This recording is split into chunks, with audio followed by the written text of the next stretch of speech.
A senior Labour MP has called on Theresa May to step aside and let us have a go at forming a government.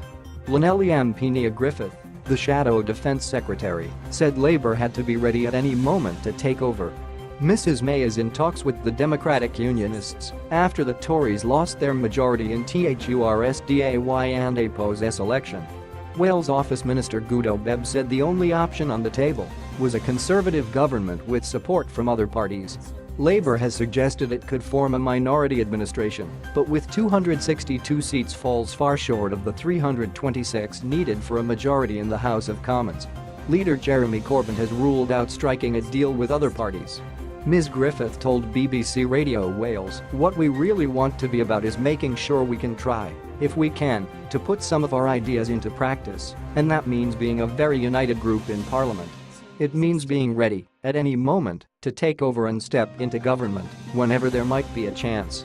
And APO's still saying quite clearly that we would be ready to take over if Theresa May cannot cobble something together, and APO's very doubtful that she can. We and APO's really think she has a mandate to now, and APO's really made a fool of herself, and really, quite frankly, she should step aside and let us have a go. Labour leader Jeremy Corbyn had given the party confidence about selling party policies such as public ownership of the railways, she said.